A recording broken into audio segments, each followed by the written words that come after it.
Hello everybody, welcome back. Today as well we have got you another video, and in this video I'll show you how you can play Farming Stimulator 22 with friends. But before that, please to make sure to like our video, subscribe our channel, and without any further delay we'll simply start our video. So when you open your game to play, as usual, all you have to do is access your menu of your Farming Stimulator 22, and there in the section you will be able to access the options which we need.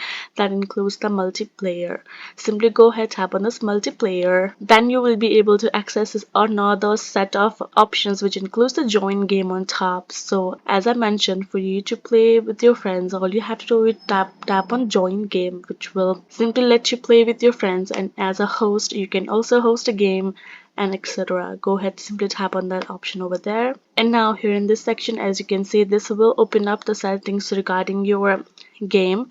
So you can also choose to add in a game name, which is better. You have to one because it will be easier for your friends to search in the server and join you. Add in the game name, create a password if you would like. If you want any stranger to join you, that doesn't matter either, but if you would like, create a password, and all the rest of the settings will be there by default. You can either choose to correct them and turn them off and on according to your need.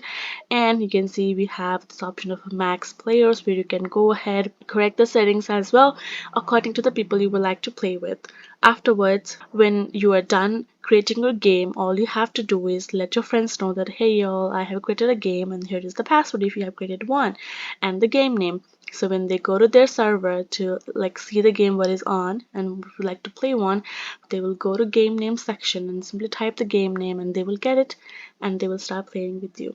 They will be able to join. And the thing that you have to make sure, the host also has to be online. Okay, once you have done so, they will be able to play it and you're good to go. So that is the simple way for you to do so. Hope this video was helpful to you all. Thank you so much for watching, and yes, I'll see you guys in our next video.